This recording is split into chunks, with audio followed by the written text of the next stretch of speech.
tarde. Mais uma vez o seu programa A Sua Saúde. O meu nome é Dora Ponte, sou naturopata. O programa tem como realização e produção a responsabilidade do Dr. Fernando Figueiredo. O tema de hoje é o cancro, porque na quarta-feira, dia 4 de fevereiro, celebrou-se o Dia Mundial desta doença. O que nos diz dela, doutor? Em todo o mundo, os números deveriam estar a diminuir e infelizmente estão a aumentar. Até em Portugal, o aumento já se verificou nos últimos 10 anos na casa dos 50%. Em França chegou aos 60%. Não me venham dizer que isto é devido à longevidade, porque infelizmente o número de pessoas que estão a ser vítimas de morte prematura é inferior aos 70 anos. Assim não tem nada a ver com o que é vulgarmente dizer-se sobre esse assunto. O número deveria se manter aceitável, mas não terá a ver verdadeiramente com os cuidados de saúde, porque o avanço da tecnologia devia estar a inverter a situação. E no seu entender, qual é a razão para isso não estar a acontecer? Vamos, em boa verdade, refletir sobre o assunto. Os avanços tecnológicos da vida, no modo geral, não vão dizer que é a causa, porque eu considero isso uma treta. O que estará aqui, provavelmente, são problemas implicados, sobretudo com a alimentação. Não quer dizer que também não estejam aqui outros fatores que possam estar a contribuir, mas o grande problema deve estar relacionado com a parte da alimentação também, e não só o modo de vida. Então, o que é que entende que possa estar realmente a criar este problema? Será a alimentação e as condições de vida em que as pessoas estão hoje sujeitas, não é? A instabilidade emocional de grande duração é, na verdade, para mim, uma das razões que leva a esta situação. Do elevadíssimo número de pessoas que ao longo da minha vida vi, e que já são umas centenas, para não dizer uns milhares, até hoje faço uma pergunta, há muitos anos, a todos os pacientes que têm esta enfermidade, e a pergunta é a seguinte: nos últimos 6 a 8 anos, o que é que lhe aconteceu de grave na sua vida? O que é que emocionalmente o afetou? As respostas são diversas: problemas de mortes de familiares, falta de emprego, enfim, múltiplas razões que mexeram com o seu aspecto psíquico. E de facto, passados esses anos, entre 6 a 8 anos, consegue-se tratar a doença. Isto quer dizer que este é um grande problema que está a afetar, sobretudo no mundo civilizado. Doutor, tem havido um aumento também em termos de cancro nas crianças, portanto, de várias doenças desse tipo. Então, e uma criança que tem até 6 anos também é afetada por esses traumas que ainda não viveu? Ora, também todas as crianças que me têm visitado com este problema. Eu faço a pergunta aos pais, e quase sempre o número da idade da criança, mais os anos que tiveram o problema aos pais, bate certo. Ora, é muita coincidência que este problema não seja uma das principais causas. Claro está que é ligado a outras situações, poluição, alimentação, mas o stress, a forma com que as pessoas hoje estão a viver, no meu entender, está a ser também uma das grandes causas. E que se fala tanto da obesidade. Portanto, a obesidade está associada a comer demais. Então, como é que é possível a falta de nutrientes? Ora, o que acontece é que, nestes últimos anos, a alimentação está extremamente deficitária em termos de nutrientes. Por outro lado, as pessoas hoje estão a comer demais. E isso leva à situação da obesidade. Ora, a obesidade é geradora do cancro, porque vai avançar diretamente. Há uma proporção direta entre a obesidade e os diabetes. E os diabetes são geradores de cancro. Em tempos antigos existia menos cancro, também as pessoas alimentavam-se de uma forma deficitária. Não é? A fagocitose aqui tinha alguma influência? Sim, há de reparar, e verifica-se, nas zonas do globo em que não há este excesso de alimentação, os números de cancro são inferiores. Então há uma coisa aqui que está diretamente ligada. E o que é que se passa? E hoje a ciência comprovou.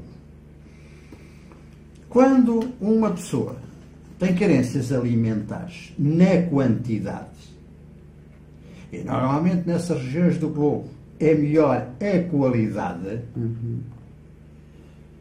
então por fome, por carência alimentar, dá-se o fenómeno da fagocitose. O que é o fenómeno da fagocitose? Não é mais nem menos que a capacidade que o organismo tem, quando está a passar fome, ir buscar os seus recursos internos.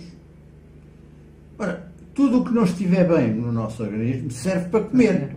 Dá bem para perceber que o nosso organismo vai consumir bactérias, vírus, células degenerativas e gorduras. A proporção direta é fácil de compreender que nestes casos a vida é um pouco melhor e muito pior para aqueles que comem mais. A obesidade acaba por levar aos diabetes, contribui também para o desenvolvimento ecológico, até pela quantidade de alimentos ácidos que nós vamos ingerindo.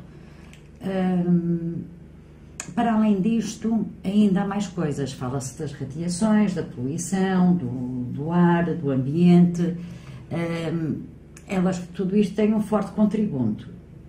Sem mais sem dúvidas, as radiações, a poluição atmosférica, os problemas das grandes cidades, os hidrocarbonetos, a poluição do ar tem um peso tremendo, porque se uma pessoa não respirar bem, não oxigena bem o organismo, logo se começam a degenerar as nossas células em todo o corpo. Mas pior que isto há uma outra situação, que é a acidose, em que as pessoas hoje não estão a ligar a este problema. O nosso corpo tem um pH que oscila entre 7,2 e 7,5. A maior parte dos alimentos processados, o que passa pelos micro-ondas, o que passa pelas panelas de pressão, vão gerar alimentos paupérrimos, porque morre tudo, só ficam sais minerais e vitaminas, e para conservar esse tipo de alimentos, normalmente juntam-se outros conservantes que vão levar com que eles fiquem com pH muito próximo dos 2,5 e 3. Ora, há bocadinho eu acabei de dizer que o nosso organismo tem um pH de 7,5, 7,2, 7,5. Isto não se processa numa forma geométrica ou aritmética. Isto é um logaritmo. Ora, quando uma pessoa ingere um alimento na ordem dos 2,5, vai precisar nada mais, nada menos que 32 copos de água do mesmo quantidade do alimento que ingeriu ou da bebida para compensar aquele copo que bebeu com 2,5. Ora bem, a célula oncológica desenvolve-se em meio ácido. Não há outra forma. Dá bem para perceber que este tipo de alimentação que se tem andado a fazer contribui grandemente também para esta doença e outras. Então, doutor, mas realmente para compensarmos todas as coisas ácidas que ingerimos, estar a beber essa água toda, acabamos por morrer afogados, não é? As nossas célulazinhas vão morrer afogadas. Se não morríamos do mal, morríamos da cura. E como é que podemos prevenir realmente a doença? Ora bem, é muito vulgar. Eu já falei aqui em tempos e noutras situações que é raro às vezes que eu chego a um restaurante e assisto nada mais, nada menos a entrar um casal com 2 filhos e a primeira pergunta que eu ouço fazer é: o que é que queres? É uma cola ou um ice qualquer coisa que eu não quero dizer aqui produtos. Ora bem, nós sabemos que um alimento desses tem 2,5 de pH. Isso é sistemático. Aliás, já tive conhecimento que numa criança, a cada vez que metia uma garrafada ou uma colherada de alimento à boca, tinha o biberão cheio de cola. Impressionante. Ora bem, perante estes factos, dá bem para perceber o que é que está a contar. Como é que vamos inverter a situação? É fácil. Aguinha, da boa, porque também circulam aqui muitas águas engarrafadas, cujo pH oscila entre 5 e 6. Eu já vi 4. Ora bem, vamos ser meiguinhos e vamos escolher o valor 5. 23 copos para cada copo desses da tal água com um pH de 9,5. Exato. Está bem para perceber que ou mudamos as nossas regras alimentares, evitamos todos estes alimentos que provocam acidoses, ou então os cancros não param de aumentar de certeza absoluta. E o problema também não passa só pelo cancro, porque depois há uma série de outras doenças que também surgem com o facto das acidoses. Sim, a osteoporose e outras coisas do género, não é? Tudo isso é uma constante. Doutor, fala-se no rastreio, eu ouvi ainda no outro dia de que ainda há uma quantidade enorme, por exemplo, de mulheres fazerem o rastreio uterino. Não há sequer isso. O que é que acha disto e o que é que devemos fazer realmente? É a favor do rastreio, com certeza. Não é? Só, ainda há mais uma coisa em relação, por exemplo, ao problema uterino. Nós temos que o HPV, num elevadíssimo número de problemas oncológicos, este está por trás dele. Exato. Não é só do cancro do outro. Uhum. Eu acho que a primeira aposta que há a fazer é a vacinação. Eu sei que os meus colegas, quando eu falo em vacinas como naturopata, querem me crucificar. Mas eu continuo a dizer, vale mais um doente vivo que um morto saudável. Sem dúvida. Ora, temos que prevenir a influência do HPV, quando hoje é conhecido que ele está por trás da maior parte dos problemas oncológicos. Uhum. Mas não é só o problema do cancro do útero, é o problema do cancro da mama, que se está também, felizmente, a fazer alguma prevenção. Mas isto não chega. Há outras formas que nós podíamos conduzir a forma de vermos a tempo e horas o que é que está a passar com o cancro. A tendência oncológica vai em que sentido, doutor? Eu vou só fazer aqui um reparo de uma coisa que se passa comigo e com o Sistema Nacional de Saúde. Nos meus exames anuais, a minha médica disse-me que não ia passar a mamografia este ano, porque eu deixei de ser uma doente de risco. Como normalmente o meu resultado é de nível 1 e não há casos na família, então eu não sou um problema oncológico. Nem virei nunca a ser. A pensar como a sua doutora pensa. Nunca virei a ser. O que eu acho errado, porque eu tenho muitas amigas minhas que aos 60, aos 70, há casos até de pessoas aos 80, aquele que surge. Como é que é possível o Sistema Nacional de Saúde, para poupar dinheiro, está, de alguma forma, a entregar... Olha, estamos a entregar aos bichos. Olha, o cancro da mama é exatamente igual ao cancro da próstata. A partir dos 40 anos de idade, cada homem que é autopsiado, só 1 em cada 4 não tem cancro de próstata. A partir dos 80 anos de idade, é 1 em cada 100. E a partir dos 100 anos é 100%. Ora, o homem é mais velho, é por isso que não há viúvos. Quanto ao seu caso, e ao que eu ouvi falar, não tenho palavras. Pronto, mas é real. Estou a falar na primeira pessoa. Já para não falar no meu hemograma, que tive que pagar do meu bolso, eu quis. Pronto. Não digo que, dado a sua observação, tudo nos leva a concluir que, em princípio, não estaremos perante uma grande doente de risco oncológico. E se fizerem as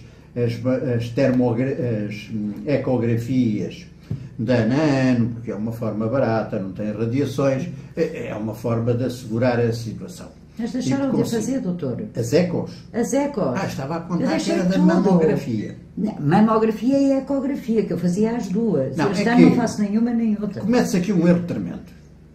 Submetem-se as pessoas à mamografia, quando é ecografia, por uma forma barata, e feita anualmente, começa-nos a dar indicadores se há para ali risco ou não. Exato. O médico observando e tendo o relatório da ecografia, no caso de a mais pequena dúvida, então deveria recorrer de imediato à mamografia, que essa sim deixa radiações e que também tem uma capacidade de observação que a outra não tem. Elas complementam-se. E nesses casos, então, sou a favor de fazermos a segunda, quando a primeira nos dá alguma suspeição. Hoje em dia não se está a fazer isto. Fazem-se logo as duas, gasta-se uma pipa de massa neste exame, e sujeitam-se as pessoas às radiações, quando nós sabemos que o cancro também aparece para radiações. Portanto, acho que a ideia está perfeitamente errada, não cabe na minha forma de dizer. Mas havia outro exame que eu considerava muito mais interessante. É que hoje sabe-se que através da termografia, que não deixa radiações, a única coisa que gasta é a eletricidade. Porque ela pode-se fazer um relatório a partir do computador. Nem é preciso imprimir em papel e gastar tinta. Podemos ter uma ideia de um princípio de formação neoplásica. E na próstata passa-se a mesma coisa. E passa-se de que maneira? 6 anos antes de qualquer aparelho de radiologia o detectar, nós já sabemos que há ali formações oncológicas. Mas não ficamos por aqui. Existe uma análise ao sangue, que uma pessoa em casa dá uma picadela num dedo, vai ensopar uma compressa, é enviado esse sangue para um laboratório onde se faz uma cristalização. E nós temos a informação atempada, entre 4 a 6 anos de antecedência, que a probabilidade de aparecer um cancro no pulmão, no fígado, ou no fígado, no pulmão, ou aqui, ou ali, ou lá, começa a ser muito grande, porque ela é indicadora desse sentido. Nestes casos, sim. Então íamos para as mamografias, para as ecografias e todas as FIAs que possam imaginar. Porque estamos perante um doente de risco. Ainda não tem cancro declarado, bem formado, bem organizado, mas já temos informação de movimentos de células neoplásicas. E então começa-se logo a prevenir antes de chegarmos a gastar dinheiro, tanto dinheiro nas químios, nas rádios e noutras coisas do género. E sacrificar as pessoas a coisas que são tão... O interessante é que não percebo porque é que as pessoas não são alertadas para este problema. Está ao alcance de qualquer pessoa fazer isso. São equipamentos baratos. E raramente existem doentes que me procurem para esta situação e só têm conhecimento da existência destas técnicas quando eu começo a suspeitar da situação, por isso faço sobretudo a termografia. Para a termografia começa a ter indicações que alguma coisa aqui, ali ou lá não está nas melhores condições, e então depois é que eles vão fazer estes exames, porque desconheceram em absoluto sequer que isso existia, quando acho que devia ser a aposta, devia ser neste sentido. Nesse sentido da prevenção. Doutor, pela sua experiência, que nestes últimos tempos, que cancros é que têm aparecido assim mais regularmente e que não existiam? De modo geral, eles aparecem sobre todas as formas. O cancro do pulmão mata fortemente, mas o futuro cancro vai ser o da tireoide.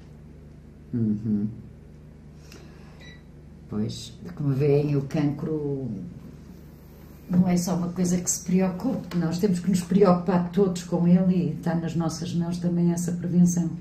No próximo programa vamos falar sobre esta glândula. Fica prometido. Cá estaremos para a semana. Ok. Então, acompanhe-nos no próximo programa, porque vamos falar da glândula da tireoide e eventualmente do cancro que realmente tem aparecido. Muito obrigada. Mori Super, o mais completo elixir da vida e da saúde, tem o aval do Dr. Fernando Figueiredo. Os super benefícios são tantos que no anúncio é impossível dizê-los. Mori Super, ao adquirir este produto, passa a dispor também de soluções personalizadas com um terapeuta. Pergunte através do telefone 211 511 060. Repito, 211 511 060.